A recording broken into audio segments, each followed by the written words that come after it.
We're going to look today at some of the relationships in Of Mice and Men, and particularly the idea of whether they're open or closed. And we're going to centre on Slim and George's relationship in the middle of the novel. Most of the relationships in Of Mice and Men seem to be quite cagey and quite guarded. Characters are quite reluctant to tell the truth and to be open with each other. So, for instance, if you look at George when he first meets the boss, he doesn't tell the truth about why he's hanging around with Lenny, why he's travelling with him, does he? He's very aware that to do so, to say, well, I travel around with Lenny because he's my friend, or because I care about him, or because I get lonely if I'm on the road, that wouldn't be an acceptable thing to do in terms of his masculine image, would it?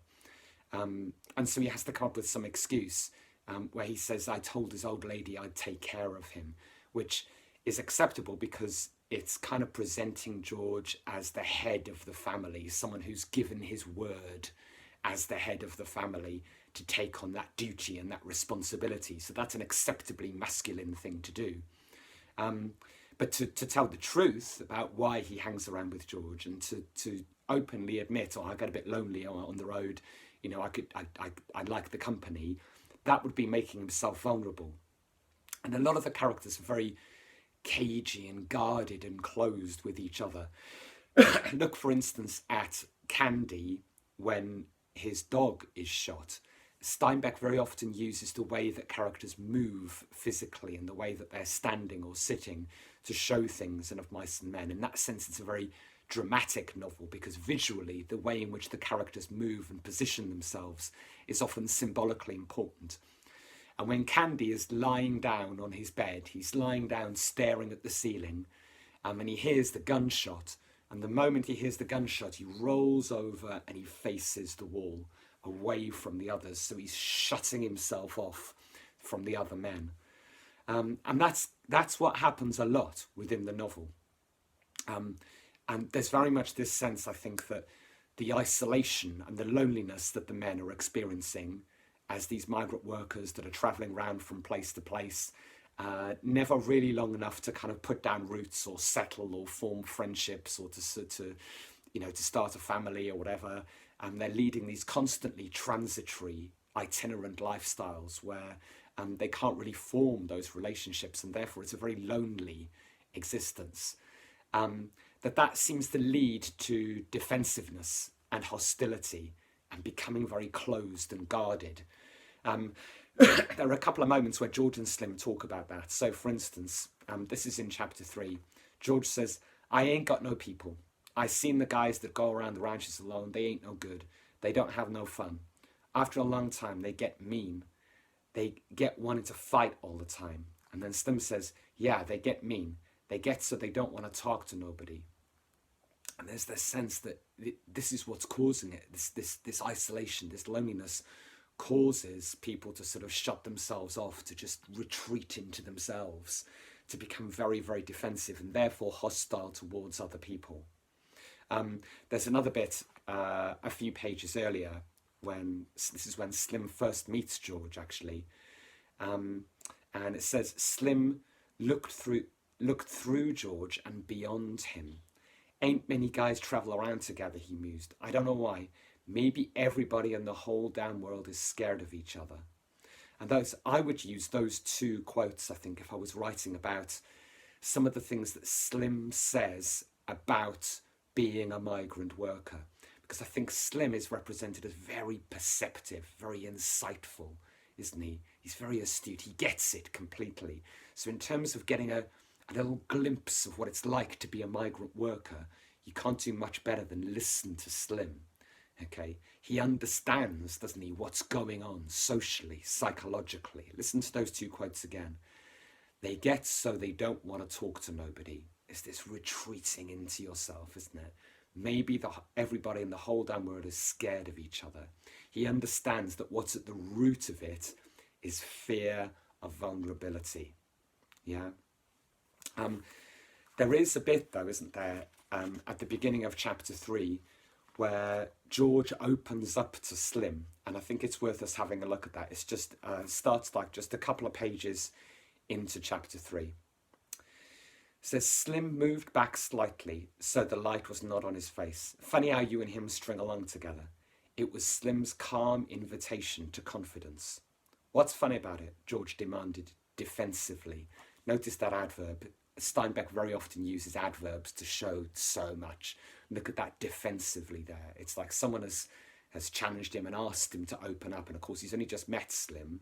So at this moment, he's thinking, what's funny about it? You know, immediately he kind of like sort of launches into this very sort of defensive mindset, doesn't he? Oh, I don't know, Slim says. Hardly none of the guys ever travel together. I hardly never seen two guys traveling together.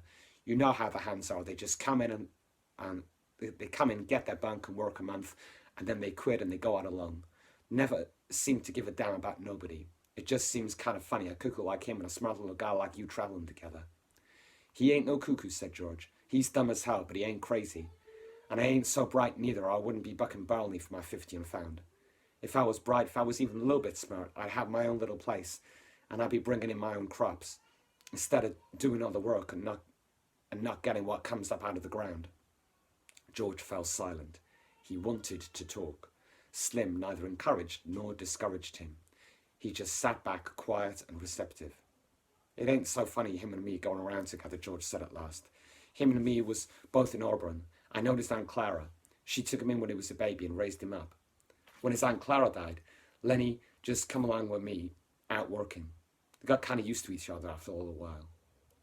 Said Slim. George looked over to Slim and saw the calm, godlike eyes fastened on him. Notice that adjective godlike. We'll come back to that in a minute. Funny, said George. I used to have a hell of a lot of fun with him. Used to play jokes on him because he was too dumb to take care of himself. But he was too dumb even to know he had a joke played on him. I had fun. Made me seem goddamn smart alongside of him. Why, he'd do any damn thing I told him. If I told him to walk over a cliff, he'd go. That wasn't so much damn fun after a while. He never got mad about it neither. I beat the hell out of him, and I could have bust every bone in his body just with my hands, but he never lifted a finger against me. George's voice was taking on the tone of confession. Tell you what made me stop that. One day, a bunch of guys was standing up on the Sacramento River. I was feeling pretty smart. I turns to Lenny and says, jump in. And he jumps. Couldn't swim a stroke. He damn near drowned before we could get him. And he was so damn nice to me for pulling him out. Clean forgot I told him to jump in. Well, I ain't done nothing like that no more. He's a nice fella, said Slim. Guy don't need no sense to be a nice fella. Seems to me sometimes it just works the other way around. Take a real smart guy and he ain't hardly ever a nice fella. And then they carry on talking.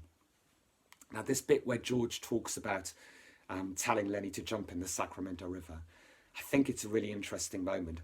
I think it's really interesting to think, well, why does George open up to Slim here?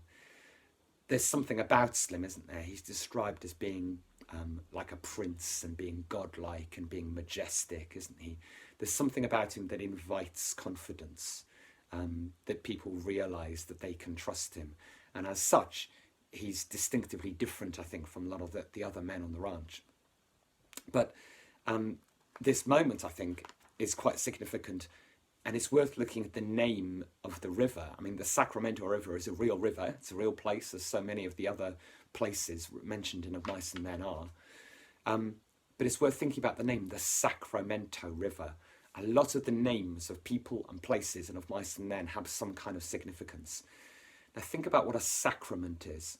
If you're a Catholic, then you'll know that there are 7 sacraments, 7 kind of holy, significant, spiritual moments in your life. Things like baptism and confirmation and getting married, if you get married, is one of the sacraments. And one of them is confession. And so I don't think it's a coincidence here that George is telling Slim about telling Lenny to jump in the Sacramento River. What does it say about his voice? It says George's voice was taking on the tone of confession. It's like as if he's confessing. How did it describe Slim at the beginning of the passage? Godlike. It's like as if this is a confession to God. He's opening up to this godlike figure and confessing about something that he's done wrong in terms of abusing his position of authority over Lenny. Abusing the fact that he can tell Lenny to do whatever he wants to and Lenny will do it. And he's saying that he's learned from that moment, that he's developed as a human being and decided that he's not going to make that mistake. He's not going to do that again. So I think that's why George opens up to Slim at this moment. It's like a confession. It's like as if he's talking to God and is able to almost like unburden himself and reveal a sin, reveal something that he's done wrong, and then move on from that moment and kind of like sort of almost be forgiven because he's confessing his sins at that moment. I think there's something quite spiritual about it. And the name of the Sacramento River, I think, is Steinbeck underlining that. You could also go on to look, if you want to take this a bit further, look at the other moments where people open up to other people.